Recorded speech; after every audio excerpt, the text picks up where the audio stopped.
Welcome to the show, everybody. This is the Farzy Show presented by MyBookie, mybookie.ag. Just lovely to have you along for the ride. I got to tell you, I really am sold. I'm sold. I'm buying what Devin White is selling. All right, now it's not going to matter really until he steps foot on the football field for the Philadelphia Eagles, donning the midnight green or Kelly green at different parts of the season. And you know what? It's not even going to matter until the Eagles step on the football field in Brazil. Because he spoke yesterday about making the team, which is, in the NFL, a very real thing. You got to make the team. But if his press conference yesterday, if it was really a window into his mindset, which I believe every press conference is, whenever anyone speaks into a microphone in front of a camera, at some point they're going to tip their hand and let you know what they're really thinking, even if what they're saying is complete BS. Like, for instance, Howie Roseman on James Bradbury. Oh, yeah, he's under contract. Okay, you said that. It's a statement of fact that he's under contract. But it really didn't sell me on the idea that you want James Bradbury back. But looking and listening to Devin White yesterday, the Eagles went out and signed a very hungry player. The Eagles went out and they brought in a linebacker, a middle linebacker, a guy that can play on the outside or the inside. Talked yesterday about what his role could be with this team. But bottom line is, whatever he's doing with this team, he's hungry, and he wants to go out there, and he wants to prove it. Loved what he had to say about how versatile he can be in this defense. Love what he had to say about how mentally versatile he can be. He'll be ready to adjust. This is a fresh start for him. This is not getting benched with Tampa Bay Buccaneers. Admitted and took accountability for himself in Tampa Bay, saying that last year what he saw on tape, that he could be better than that. Yeah, that wasn't him. He's much more used to playing a much better style of football. Everything he had to say yesterday, I absolutely loved. We'll get into all of it. Got a couple of things I want to play for you as far as what the hell happened.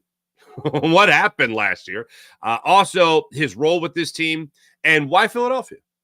And I loved his answer about Philadelphia. It was an all-encompassing compliment about the Philadelphia Eagles and the Philadelphia fan base. So you want to hear that. Oren Burks also addressed the media yesterday. He got in a lot of good stuff.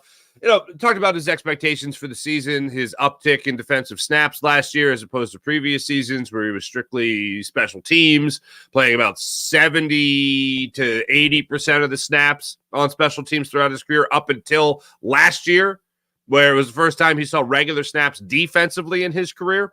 So we'll get into that conversation and what he sees himself doing well in this Eagles defense. So we'll get into that. Joel Embiid, there's been some news about Joel Embiid. I know some people are excited. There's a small step forward. Returning to practice and fully returning to practice are very different things. And I know there was a report over the weekend from John Clark talking about, and we touched on it a little bit yesterday, just about Joel Embiid coming back at the end of this regular season, about how there's growing optimism to believe that.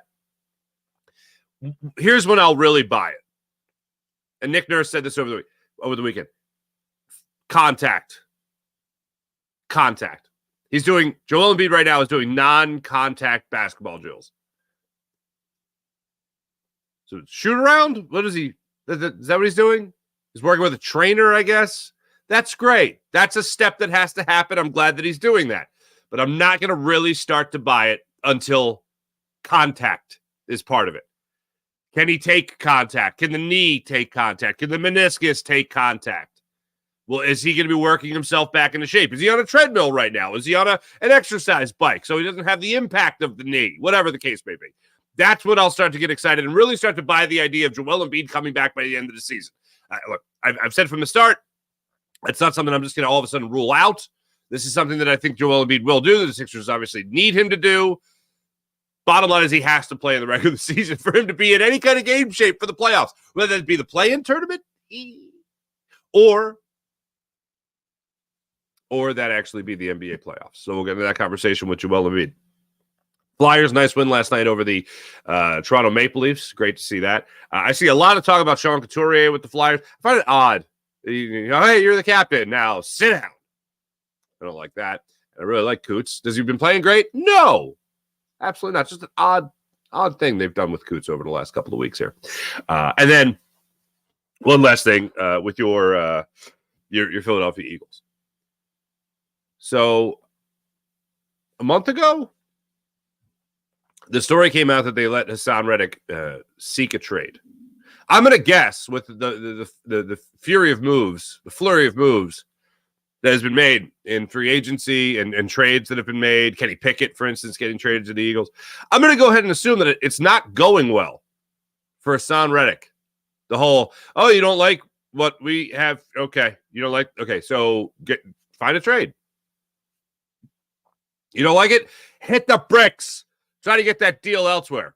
So you're looking at $14.5 to $15.5 million. All right.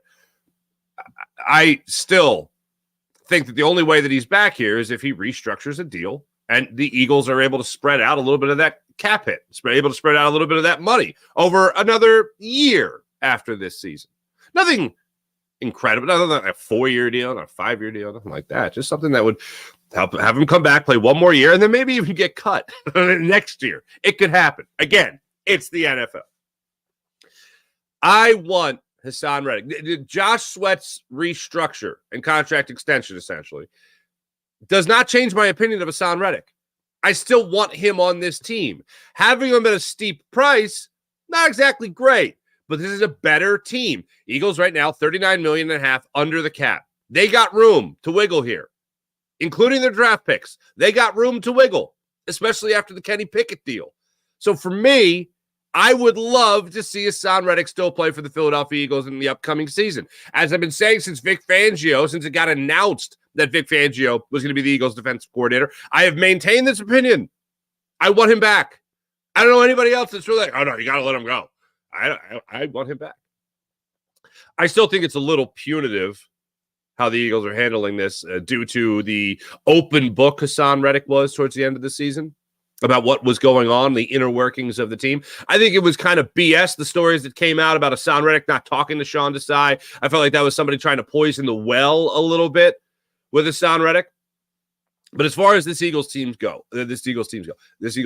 goes, I want Hassan Reddick on this defense.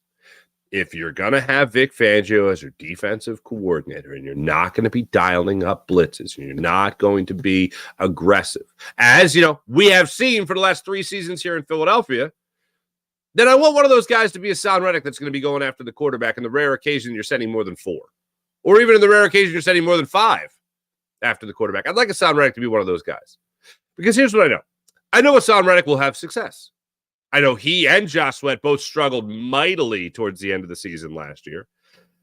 But I have confidence that that's not going to be the norm for those 2 edge rushers, especially if they're playing here in Philadelphia, with Jalen Carter improving and Jordan Davis being able to really give it a top, well, I shouldn't say top effort, being able to maintain a certain level of play through the entire season. Bryce Huff is a fine addition, but I still have questions about Bryce Huff and what he can bring to the table here, especially if he's going to be playing on more running downs than just passing downs, as he did in New York primarily. So that's a question mark. He is just getting this promotion. Is he ready for it? Hassan Reddick, I still feel the way this ends. Is it still possible that he gets traded? But yes, but the other team's still going to have to work out a long-term deal because he's not just going to make a linear move. He's going to want that restructured deal, longer-term deal, and all that. The way I see this playing out is he's back in Philadelphia, and he is on a restructured deal. Is he more on the outs now than Josh Sweat? Yeah, he is. But I still think the win for both sides is that he plays here in Philadelphia for at least 1 more year and gets a restructured deal. Maybe after that, the Eagles will trade him when he's making half the amount of money. Not this upcoming season, but in a year. Maybe that's the way it plays out. But I see a lot of people really, the hot takes surrounding Hassan Reddick. This is very simple. Restructure the deal, stay here in Philadelphia. I think there's willingness on both sides. One, to have the talent. If you're the Philadelphia Eagles, you're Howie Roseman, and you see Hassan Reddick, do you want Hassan Reddick to be on your defense? Yeah, you kind of want Hassan Reddick to be on your defense. If you're Hassan Reddick, do you want to stay in Philadelphia, or do you really want to go elsewhere?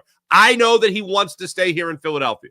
It's a matter of how much he is willing to give up to stay here in Philadelphia from a financial standpoint. Is he at the point where he's really eyeing up that last contract? I don't think so. Not yet.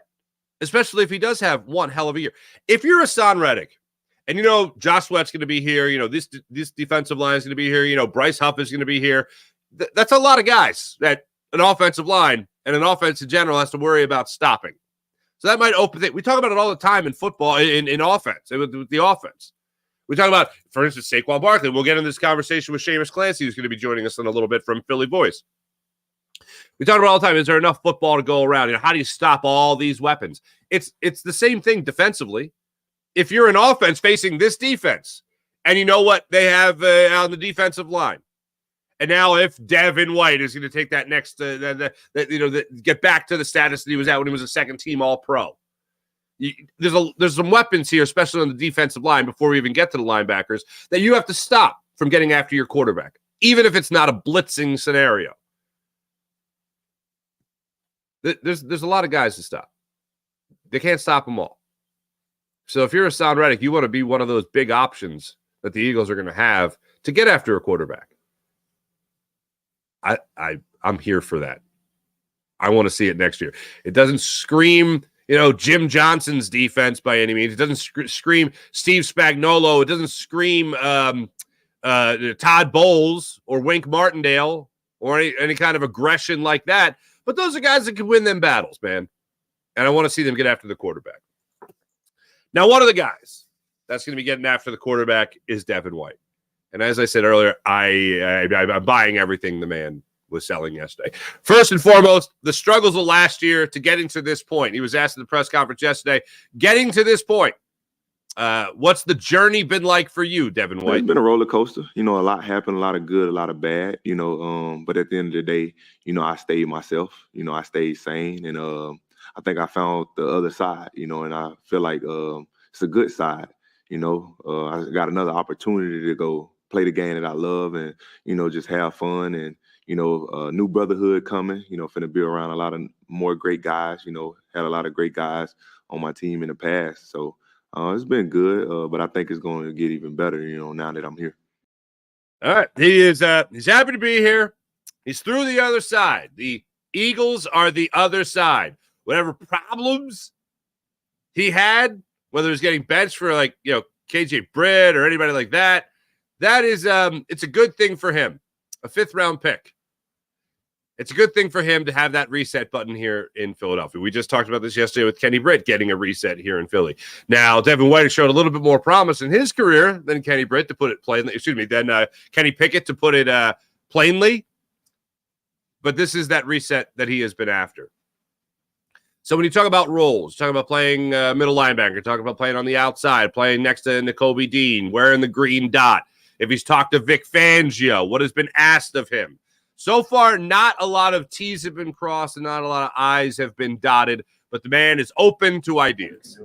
Right now, it ain't been much talks, but, at the end of the day, I feel like, once I get into the defense and learning, you can put me anywhere and I can go play the game of football, because at the end of the day, it's still football. And I think that's what you bring in coaches like Coach Vic, is to put guys in position to be great, and I think he'll do a great job, but obviously before we even get to that, I got to come here and, prove it to, him that I'm worthy enough to be on the field and I can, be his guy or be one of his guys, whatever the case may be. But, I got to start with that process first before I even get into my role and all that. I got to, show that, I deserve to be on the team and be able to be a playmaker for him.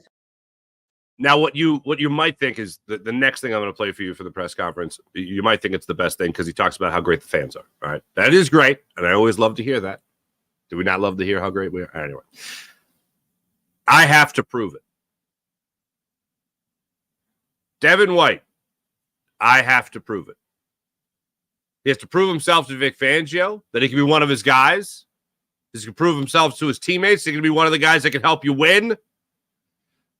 That doesn't sound like the guy that was pissing, all pissed off about his role in Tampa, getting benched, getting a cut in playing time in the playoffs. This doesn't sound like the same guy. This sounds like a very different guy. Could this be, Chris Rock says this, and it's a great bit. It's from many years ago. Chris Rock has a great bit about how, like, when you meet somebody for the first time, like in a dating scenario, supposedly, right? You don't meet them. You meet their representative. You're not really meeting the real them. You're meeting the person that they want you to meet, their representative. You're on your best behavior. You're minding your P's and Q's. You're saying the right things. You're taking maybe an extra second to think about what you want to say. And then you fast forward down the relationship a couple months, and it's like, oh, damn, now I'm meeting the real you. That kind of thing, right? It's not just personal relationships. I think it's with everybody you come across in life, even through press conferences, especially when there's a microphone and there's a camera, all right, it's time to make sure I'm on my best behavior. I hope that wasn't the case yesterday, that it was some act by any means. I didn't get the vibe that it was some act. I didn't get the vibe that he was speaking from some script or anything like that. I got the vibe that it was very genuine. Now we'll see what happens when they actually step on the football field for practices, for OTAs, for training camp, and later Brazil, as I mentioned, right? But everything that he was selling yesterday, I was buying. And the idea of him thinking right now in Philadelphia with this reset that he's getting, now being on the other side of his struggles in Tampa, now I'm starting to think, all right, he acknowledges the situation that he has put himself in. With whatever was going down, injury issues, said yesterday during his press conference, he's 100% healthy. He's ready to go. He's ready to get there on the football field and play some good football for the Philadelphia Eagles and Vic Fangio. But he's got to prove it. To prove it, attitude didn't really seem to be the guy that was playing in Tampa last year. Now, maybe it'll be the guy that's playing here in Philadelphia. He really has to prove it. Love that mentality from a guy who's been a second-team All-Pro, a guy who's already had success, won a championship with the Tom Brady-led Buccaneers, beat the Eagles twice in the playoffs, as we unfortunately know. But he also has a big respect here for the city of Philadelphia and a big respect for this locker room. So looking around where he could play, why Philadelphia, Devin White? Well, here's why. Like I said, a winning culture, just being able to be in the big games, watching them, they've been in the big games. They're making a lot of noise in the league. When they go to other teams' house, you got to be ready to play them. They the big dogs around the NFL. So obviously, I consider myself a big dog. That's what my son say. So I want to join a big dog and, trying to help them get to the goal that they ultimately want. And that's a championship. And that's what I want. I know what it feels like. I know what it takes to get there. And I know it's a lot of work they got to be put in. And obviously they know because they just, was at the pinnacle. Obviously didn't get over the hump, but they ain't too far from it, and obviously I can say we not too far from it because I'm a part of this organization now. And I need to just bring what I can bring and, feed off my teammates as well. And we put this thing together. Let's address this first. The idea of playing in front of a Philadelphia crowd, where he talks about coming to play Philadelphia going elsewhere and playing. Like they announced their presence with authority. He's not just talking about the team there. He's also talking about the crowd, the well-traveled Philadelphia fan base. He wants to be a part of that. Love that he acknowledged it during his opening press conference, during his introductory press conference. The other thing is big dog. Big dog. And I'm not talking about Nick Sirianni, dog mentality, and all that. I'm talking about he sees himself as a big dog, and he wants to be amongst the big dogs. He talked about the respect he has for Jalen Hurts, growing up alongside Jalen Hurts, same camps, stuff like that, following his career, playing against him, all that. He respects the hell out of Jalen Hurts and Jalen Hurts' game, and he feels like Jalen Hurts is going to have this team in a position to win. The offense kind of speaks for itself in that regard. Quarterback obviously has to perform in that as well. From the other side of things, from a defensive standpoint, he talked about being a leader. Great defensive line. And then something that really caught my attention. Nakobe Dean. While he was at LSU, while Devin White was at LSU and Nakobe Dean before he went to Georgia, Devin White tried to recruit Nakobe Dean to go to LSU. Ended up not going that way, but they still stayed in touch, pushed each other as linebackers and all that. What I really liked yesterday was him talking about competing with Nakobe Dean, because it certainly could come down to it. Now, maybe they're not sharing the football field together. Maybe it's one or the other. Talking about the green dot. Nakobe Dean had that green dot last year for the very little that Nakobe Dean played. He talked about being a leader. Devin White talked about being a leader and a guy pushing Nakobe Dean. If I'm in the building, you got to be in the building. Oren Burke yesterday when he was addressing the media, he talked about how he learned a lot from Fred Warner. He's like one of the best linebackers in the league, and I made sure that I mirrored myself after him as far as his work ethic and how he treats OTAs like he does, getting ready for the Super Bowl. Prepares the same way. You want leaders like that in the building. You want guys that have first learned from great leaders, and then guys that have not just learned from great leaders, but also learned how to be a great leader from a great leader. So if Devin White is going to be, let's shoot for a leader. We don't even have to go to great leader just yet. But if he's going to be a leader on this team, the more elder statesman between himself and Nakobe Dean, well, it's going to start in the weight room. It's going to start at the NovaCare complex before they even get onto the field. It's going to start with getting there early, but first man in, last man out, that type of mentality. And Nakobe Dean, I know we could all talk about injury status. We could talk about whether or not he's healthy enough. Bottom line is, when everything starts up, he's going to be healthy enough. The question is whether or not he can stay healthy enough. The goal is for him to stay healthy enough. The goal after that is for him to prove that he is worthy of even being a third-round pick, not a first-rounder that slipped or an early second-rounder that slipped to the third round, but a guy worthy of the place that he was drafted in, if not more. Show that he was a steal of the draft and not a dice roll. Oh, we can roll the dice in the third round. We don't have to do that in the first or second round. We're good. We can take care of this. No problem. Well, now he's got a veteran, a more veteran player in Devin White, who was taking him around the college campus at LSU many years ago, trying to bring him there to play linebacker for the Tigers. Hey, here's your opportunity, Devin White, to not just put your career back on track, but here's also a good place to solidify a legacy when you're talking about grooming young talent. First things first, though, get on the field and prove it. The most important thing you can take away from Devin White and everything he said yesterday through a 9-minute press conference, prove it. Still feels like he has to prove it. That's the guy I'm not afraid to have on a 1-year deal. And according to him, according to Devin White himself, he's looking at this as a huge opportunity. He did not shy away from a 1-year deal. That could be worth up to $7.5 million. I'm fine with the 3.5 right now. That's nothing. I talked about it on Friday. If this is what the Eagles are going to do, I got to see how it's structured. 3.5, not a bad starting off point. I'm fine with that. So I look forward to it. I'm really excited to see what the season will bring, and I know we all are as well. To help us kind of wrap our heads around what's going on with our Philadelphia Eagles team, Shamus Clancy is going to join us coming up in just a minute from Philly Voice, phillyvoice.com. But first, let me tell you about the people at MyBookie, mybookie.ag. Take advantage of all that MyBookie has to offer, ladies and gentlemen, at mybookie.ag. Download the app. Use promo code Farzy, and you'll get up to $1,000 redeemable cash bonus at MyBookie, mybookie.ag. Want to bet on the world of basketball? Want to bet on the world of hockey? NCAA tournament?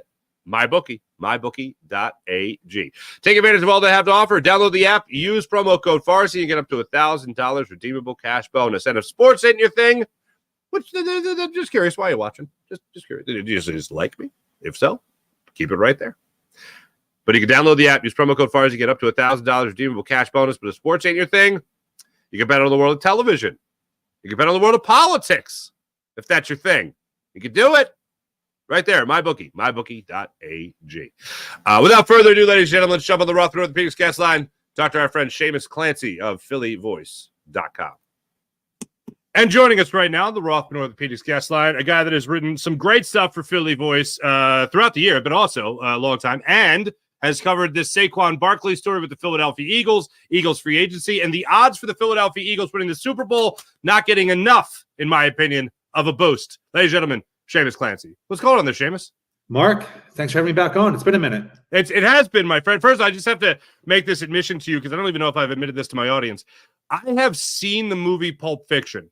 I have never, for the people on the podcast, Shamus is wearing a Pulp Fiction hat. I have never sat through the entire movie. I have to admit that to you.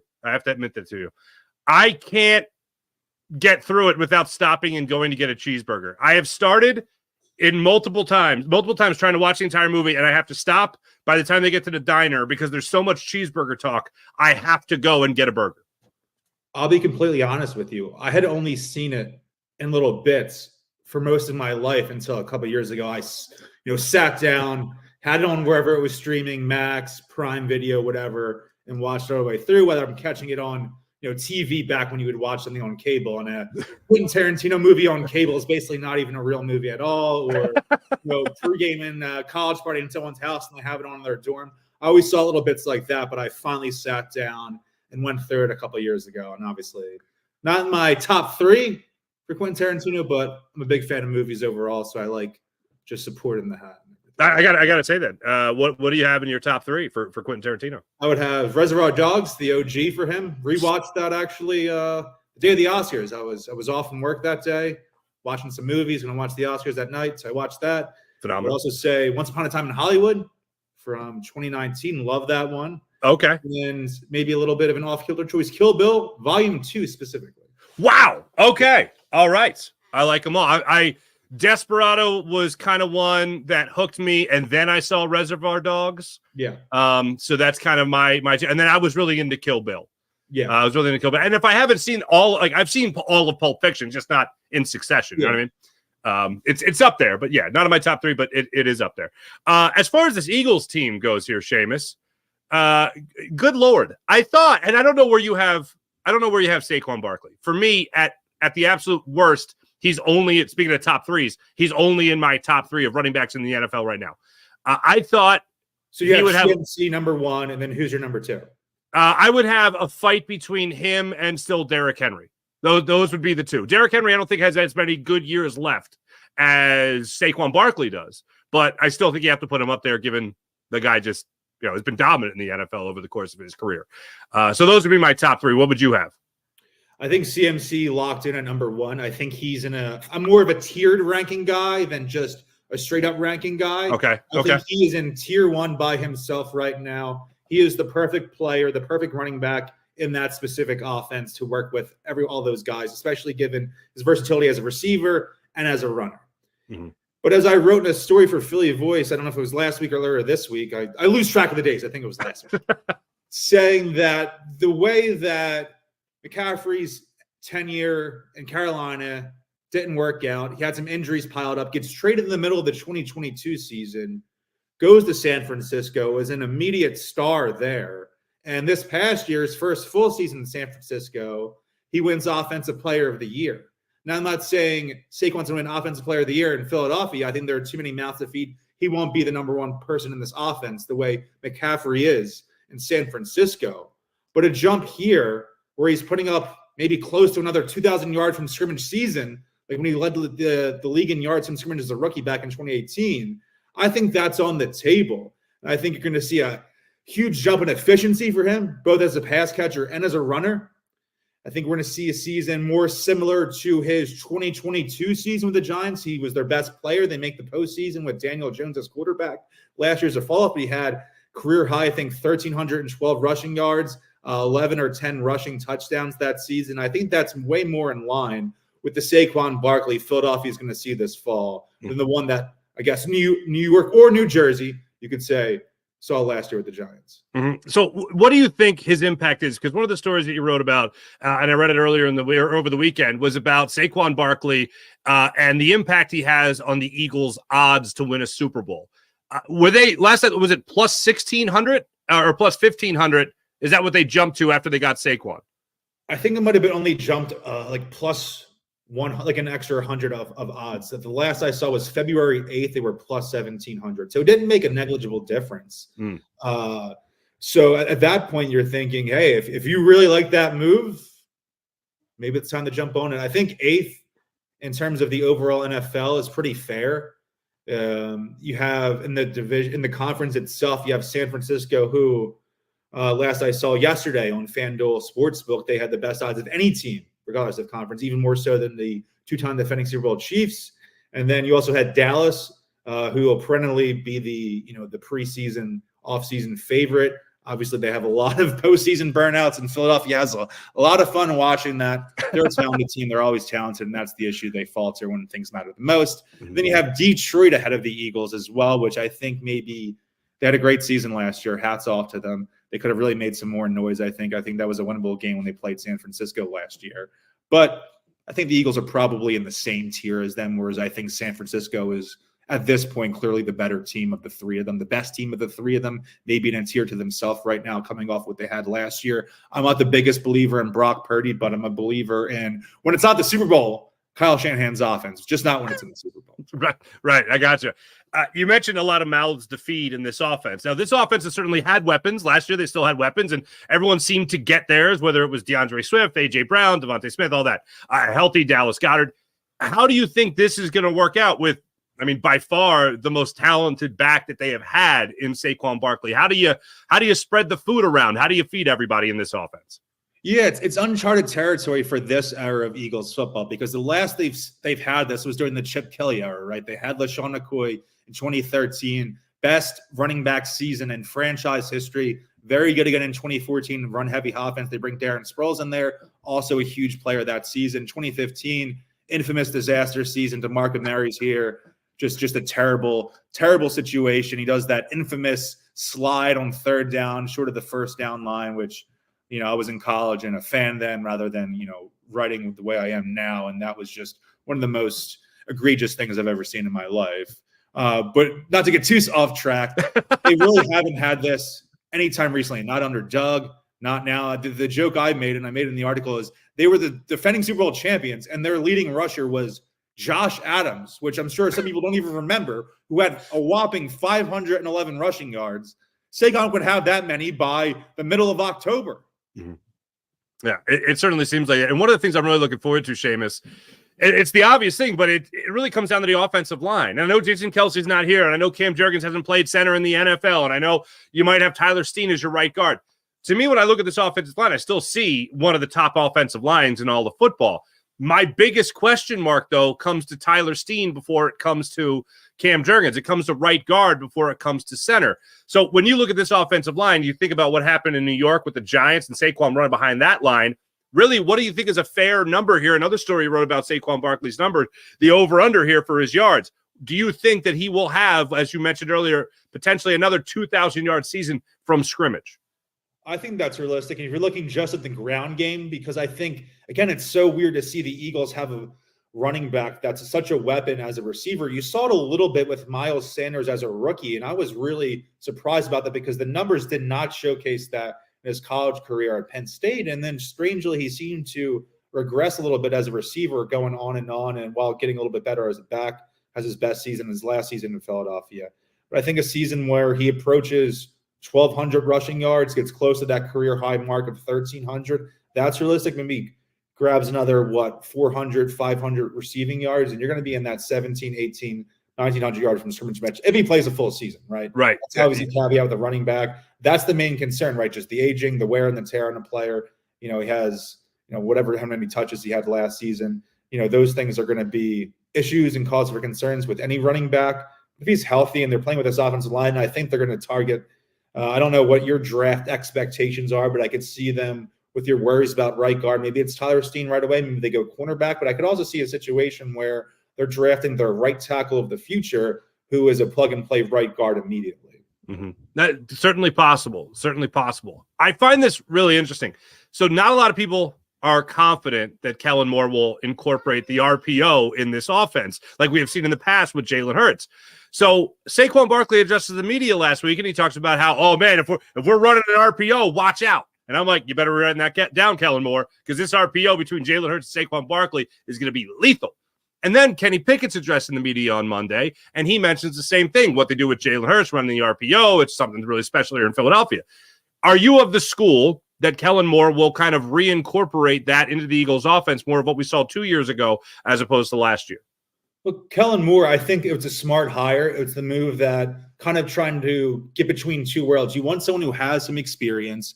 He's been the offensive coordinator and play caller, more specifically than just offensive coordinator, in two different locations in Los Angeles and Dallas. He's still pretty young, so you're not having this retread older person that you might not think is in touch with the new wave of the game. So you're bridging those two areas a little bit right there.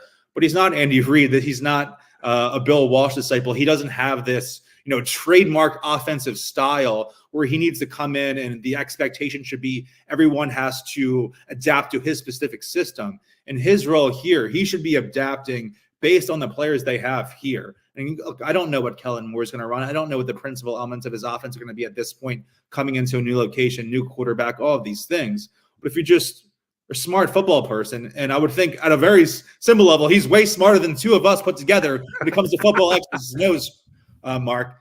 You have Saquon Barkley, you have Jalen Hurts. You're going to put them together and run a couple RPOs. Mm-hmm. All right, good.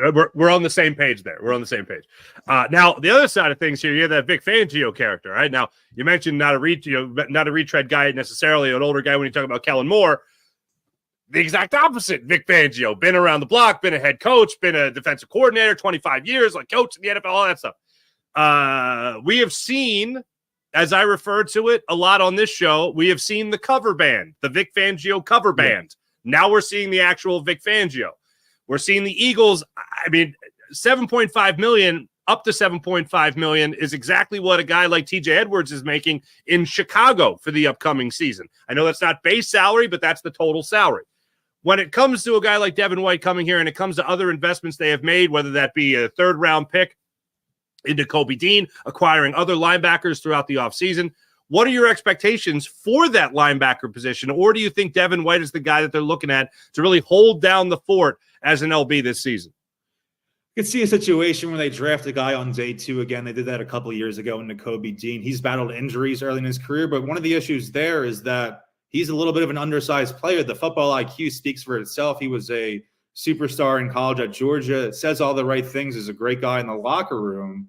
But I worry a little bit about his size in the field, and I think that's played a role in why he hasn't been able to consistently stay on the field. So I think they are going to have to rely heavily on Devin White. Now, I think this type of signing is better than some of the Band-Aid players, those one-year stopgap veteran linebackers they've blown through for the last couple of off seasons. I think he's a tier above those guys. I know he's not quite the guy he was in 2020, second-team All-Pro, starring on that great Buccaneers defense that goes on to win the Super Bowl.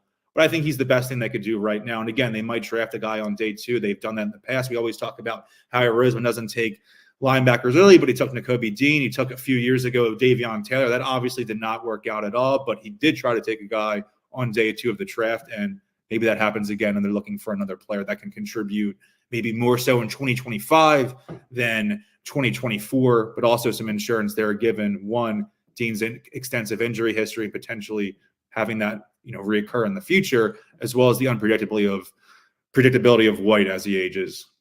In all fairness, when you do look at Vic Fangio and his long career in the NFL and now coming here to Philadelphia and the way it all went down, end of the year press conference, Adam Schefter puts it out there, Vic Fangio is coming to Philadelphia and all that. What are your expectations for his defense? Are you expecting the quarters and the lack of blitzing and all that stuff? What are your realistic expectations for what Vic Fangio could do here in Philadelphia? Yeah, that's realistic. I think Fangio is a guy that's more so going to, in the inverse of what we saw offensively, is going to try to, go scheme first rather than making his scheme player dependent. And you saw a situation in the past where Devin White, absolutely excellent blitzer as a passer, but he's pretty good in coverage too. So I think you're going to have versatility there with what Fangio uses. And I did like the Fangio hire. Look, if it could have been a situation where the Eagles moved on from Nick Sirianni this offseason, and I wouldn't necessarily have been surprised or thought it was totally undeserving, but in the sense that he's trying to save his career here, even as much as you could say that about a guy who 12 months ago was one of the toasts of the city coming off that Super Bowl appearance. I think he made, I could say the organization as a whole, because I'm sure Howie Roseman and Jeffrey Lurie were extensively involved in the coordinator hiring process. I think both of those guys he made were excellent hires for what they need right now. When it comes to Nick Sirianni, you mentioned you wouldn't be shocked if he was let go at the end of last season. Yeah. It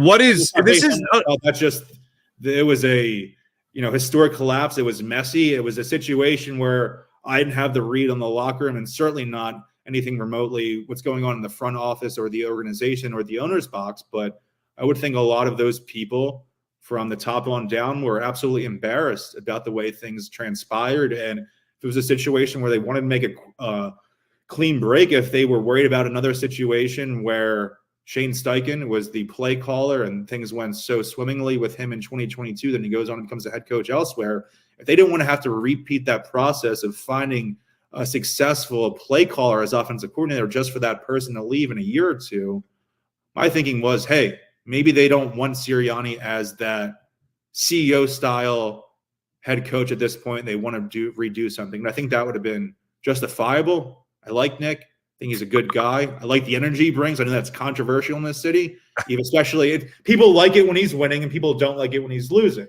They don't like when he's angry, when he's losing and throwing tantrum on the sideline. But I actually still like that aspect about him. I like that he's consistent. I like that he's authentic to himself. I think in the best of circumstances, that plays well in Philadelphia. Everyone here wants people to be authentic. They want them to be true. They don't want to say all these fake things in the media. And he does that. Right. But it's a situation where maybe you're a little unhappy because the team just got pants on the field. That's understandable. But I like the guy. I think it's fun to keep him here. Yeah. See what happens when he goes forward from here. But I could have seen them moving on. But I like what they've done since then to, re-infrastructure this place. I agree with everything you just said as far as being an authentic person and being who you are and the attitude of Nick Sirianni and the liveliness of Nick Sirianni, the passion of Nick Sirianni, if you will.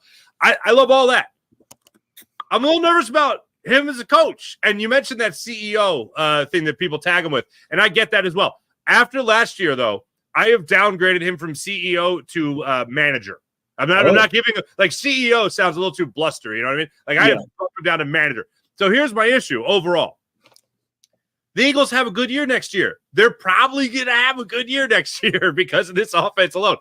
So then what happens? You win a couple playoff games. You might make it back to a Super Bowl with this offense. Kellen Moore's the toast of the town now. And all of a sudden, he's going to get courted left and right. You're going to all of a sudden move on to somebody else. And then the process repeats. This is a vicious cycle the Eagles seem to have stepped into. So what happened? Let's live in the homerdom for a second. Let's be Paulie Pom-Poms. Eagles have a great year. Then what? Nick Sirianni's here. Kellen Moore goes elsewhere, or they're able to ink him to a longer deal. What do you think happens? So in this situation, let's just shoot for the moon and say the Eagles win the Super Bowl this year. That will mean in the Sirianni era, they brought in 3 offensive coordinators, and 2 of them got them to the Super Bowl as the play caller. Mm-hmm. One got in the playoffs, got to a good start, but things fizzled out and got stale very, very quickly. As Meatloaf once said, 2 out of 3 ain't bad. So it's a situation where they have a ton of success with Kellen Moore this year. And just to play a little bit devil's advocate here, because I do agree with your point. Mm-hmm. And that's what I was saying about why there's a fallacy here and why it would have been understandable to move on from him back in January. You have to have confidence in this organization, from Jeffrey Lurie down to Howie, down to Nick himself. If they keep finding offensive coordinators and play callers on the rise who are getting them the Super Bowl, I think they build a little trust that when the 4th person comes in next offseason and this, Kellen Moore rides down on the Super Bowl parade and then ends up as the new coach and, wherever in Chicago or wherever it may be, then you think you need to have a little confidence in the next guy they're stepping up to the plate is capable for that situation. Fair enough. Shamus Clancy, always great catching up with you, man. Make sure you guys are reading Shamus on phillyvoice.com, following on social media as well. Shamus, always great catching up with you, man. You guys do a wonderful job. Jimmy Kemsky, all you guys over there at Philly Voice doing a bang-up job, brother. Thanks so much for coming on. Thank you very much, Mark. Absolutely. Shamus Clancy joining us here on the Rothman Orthopedics guest line. I'll just say this. Yes, always a pleasure to speak with Shamus. The chat was on fire. Okay, for the people on the podcast, it might be worth coming back later for the YouTube chat. Here's the thing. I can't differentiate in the chat who's on Twitter or excuse me, what YouTube channel. I can differentiate who's on X, right? I can't on which YouTube platform you're commenting on, whether you're the Farzy Show channel or the Jacob Media channel. But either way, you guys are on fire today. Absolutely on fire today. When I say it's lovely, in the beginning of the show, when I say it's lovely to have you along for a ride, this is exactly what I'm talking about. It really is lovely to have you along for the ride. Real quick, my favorite thing from Shamus Clancy was, first and foremost, the RPO. It would be stupid to not run the RPO with Saquon Barkley and Jalen Hurts. Stupid is what it would be. So I would go ahead and venture to guess that the Eagles and Kellen Moore are going to run the RPO in the upcoming season. The other thing here is if the Eagles do go on and have a very successful year, they win a couple playoff games, they maybe make it to a Super Bowl, they get the number 1 seed and win a playoff game, whatever. If the Eagles have a really good year and Kellen Moore does get courted elsewhere, his more optimistic point of view is that the Eagles, okay, they hired Shane Steichen, good hire. The Eagles hired Kellen Moore, good hire in this world that we're living in. Good hire. I still think it's a good hire. Would it better? Good hire. Brian Johnson, not so much. 2 out of 3 ain't bad. I like that optimistic point of view. My only thing is, when did Jalen Hurts have his best year? It was his second year under the same offensive coordinator. It was the second year in the same system, something he had not had since high school. So that is a concern for me if the Eagles don't have that. Now, look, with the weapons around them, again, there's no excuses. This year cannot be a year that where at the end of it, we're like, well, it was only his first year under Kellen Moore, so he's not going to be that good. No. Screw that. You have enough talent on this team. You have enough talent as a quarterback. You have an experienced offensive coordinator and play caller. No excuses. I do not give a damn about the built-in excuse at the end of the year. Oh my God, my first year under Kellen Moore is going to have some struggle. I don't care. Go out there and win, baby. Go out there and win. Go out there and be that dog that Devin White was talking about. So that's what I liked from Shamus Clancy. Also, upon further review, I'm going to go ahead and take Desperado out, and I'll go. I did like Once Upon a Time in Hollywood. I'm going to go Reservoir Dogs in the top 3 for Quentin Tarantino. The reason I'm going to take Desperado out is because I knew he didn't direct Desperado. I thought he wrote it. He did not. Rodriguez did. The Rodriguez fella. He did it. He wrote and directed. Quentin Tarantino was only in it. So miscusi on that. My bad. I thought he at least wrote it. I knew he didn't direct it. So can't count that as a Tarantino movie. So my apologies. Although I do love the movie Desperado. Steve Buscemi, Salma Hayek. Wonderful cast. And you know Antonio Banderas. But I'm going to have to go Dogs, Reservoir Dogs. I'm going to have to go Kill Bill. I think they're both wonderful. I can't pick between either. Once Upon a Time in Hollywood and Pulp Fiction. Here's what I'll do. And I've always meant to do this, and I just haven't done it yet. I will get I'll get a burger, a good burger from somewhere. And then I will sit down and I will watch Pulp Fiction already with burger in hand. That's my plan. I've had this plan before. I've never made it come to fruition, unfortunately. This is what I'm here for. Yeah. Hey, before I get to the chat check, ladies and gentlemen, let me tell you about the Game Time app. You want to go to the game? You want to go to the concert? You want to go to the event? The Game Time app is where it's at. Download the Game Time app to your phone. Use promo code Farzy and get $20 off your first purchase on the Game Time app. That's right, ladies and gentlemen. The Game Time app. Download to your phone. Use promo code Farzy when you create an account. You get $20 off your first purchase. How great is that? So if you want to go see the Sixers, you want to go see the Flyers, you want to go see their captain, Sean Couturier, sitting on the bench for whatever reason or up in the press box as a healthy scratch, you can do it at the Game Time app. Flash ticket deals, last-minute ticket deals, even ticket deals for an hour after the event starts. So you get mega huge Kajunga savings, ladies and gentlemen, on the Game Time app. So download to your phone, have yourself a good time. And this is just fantastic, okay? If you find tickets on another site or app for less money in the same section and row, Game Time will get you back at 110% of the difference. That's the Game Time guarantee right there. So get your tickets to your next game, event, concert, comedy show on the Game Time app. Have yourself a good time. Use promo code Farzy. How about PHL Sports Nation, Philadelphia Sports Nation, enhancing your Philadelphia sports fan experience across all social media and blogs. That's PHLSportsNation.com. That's PHLSportsNation.com. Let's get into the chat check and see how you wonderful, amazing, beautiful people are doing on this fine Wednesday morning already. The week's just flying by. Wine Niners Wine, good morning. Can't wait for some positivity. I think I gave you some positivity. You know what I'm saying? I gave you some positivity. Daniel, what's going on? Yo to you. April. Good morning, April. IBH, what's going on? Twiz, what's popping? Sean Gillespie, what's going on? Steve Ike, what's going on? Steve Ike saying hi to everyone. Everyone's saying hello to everyone. Andrew Dirk, morning. Good win for the Flyers. Great win for the Flyers. Owen Tippett, paying dividends. I just saw it's been 2 years since Claude Giroux has been traded, and Owen Tippett came back in that trade. You know what I forgot? I forgot German Rubsdorf, that guy.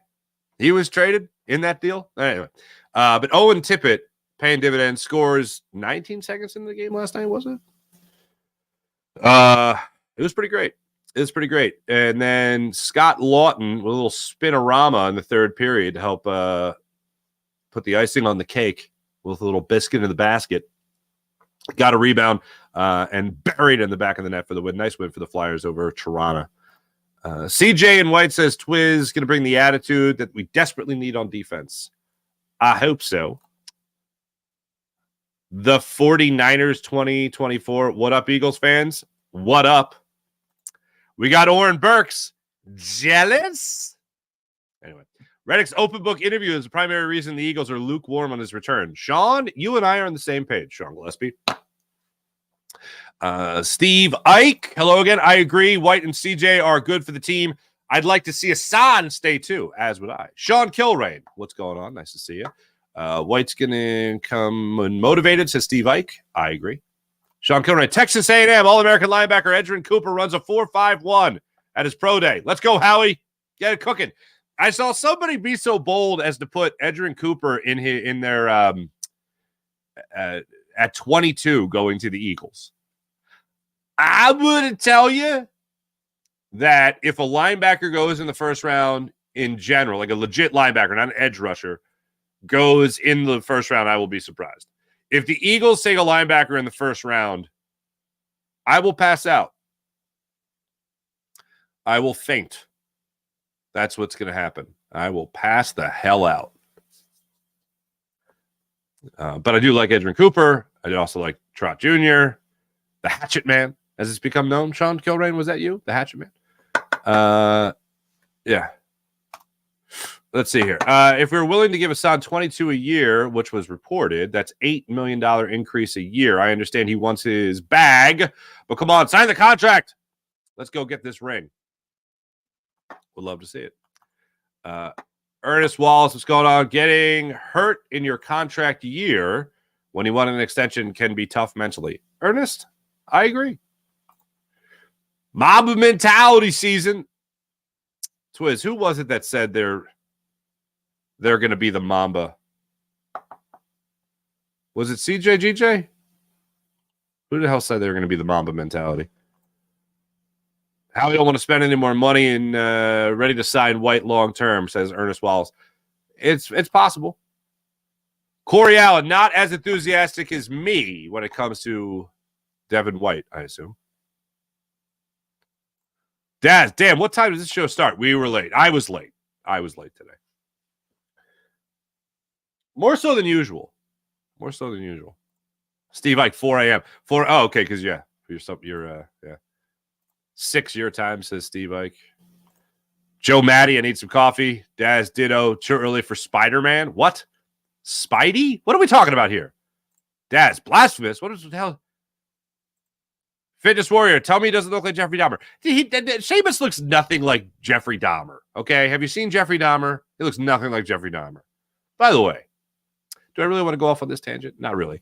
But that was the first... I got into this conversation with my buddy. I was out with my buddy Bennett last night. Haven't seen him for a while, so we met up for some drinks. And we were talking about like the first news story we remembered. And Jeffrey Dahmer and Waco, Texas. That whole like David Koresh thing, right?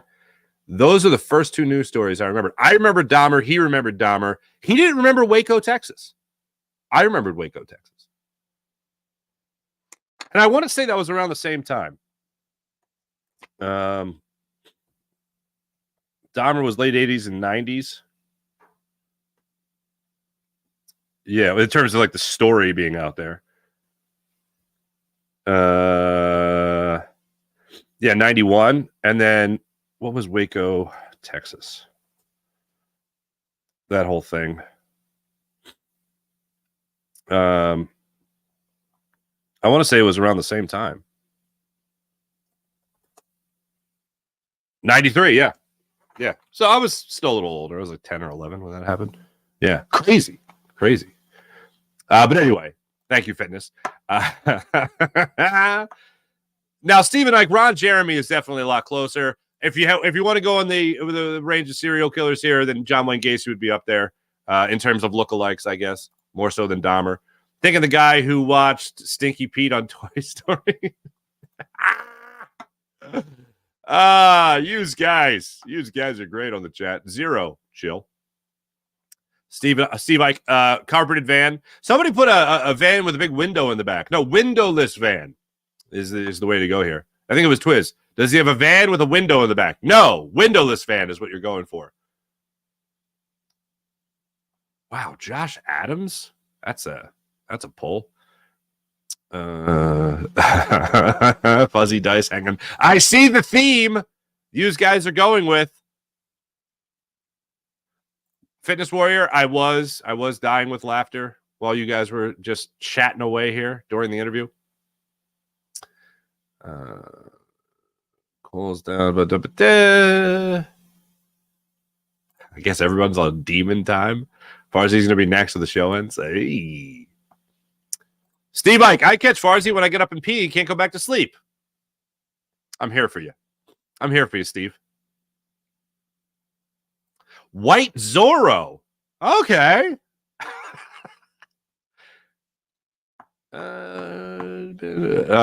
Joe Maddie, this has been a fun morning. Thanks, guys. Just wanted to glad. Joe, that's what we're here for, brother. That's what we're here for. Fun mornings. That's what we have. That's what we offer. Steve, yeah, I got to keep that guy. Ooh, Chop Robinson. I like it at Chop. I like the Chop. Would be all about Chop.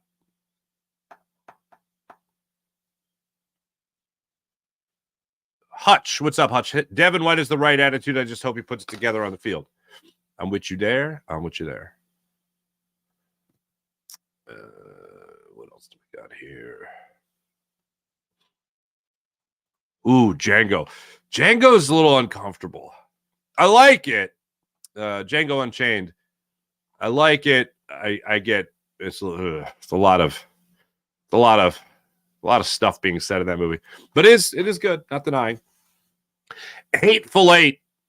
That's a movie I can't get through. I can't get through Hateful Eight. Joe Whip, I see Virginia only scored 14 more points in the first half than I did. What the hell? There you go. All right. Adam! What's going on, Adam?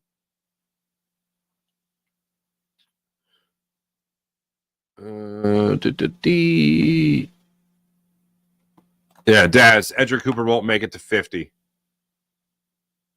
Yeah, I would agree with that. James Alexander wants Trotter Jr.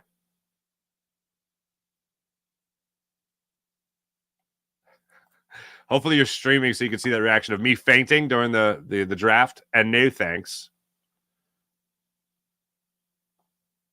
A lot of draft once in here. That's good. Wine Niners wine. Flyers don't suck because coaching matters. Yes, it does. Daz, anyone watch that new Shogun? Excellent. No, I haven't watched it. Oh, maybe I'll give it a minute. April, did you see the interview with Stott about his daughter? Oh, yeah, I was. Yeah, that was pretty great. It is crazy, man. It is crazy. Stott, if you didn't see it, Bryson Stott was being interviewed. He was asked about his daughter. And John Kruk, man, who's got, a daughter or two. I forget how many kids John Kruk has. But he said, is there anything, you've played in the World Series, you've made it to the big leagues and all that. And he goes, is there anything better than when she grips your finger? Like, that is such a specific. Yeah, that is a beautiful thing, man. That's a beautiful thing. Yeah, April, that was pretty cool. Ryan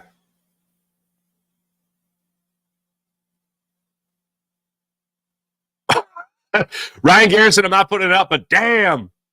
Damn. God bless you. God bless you.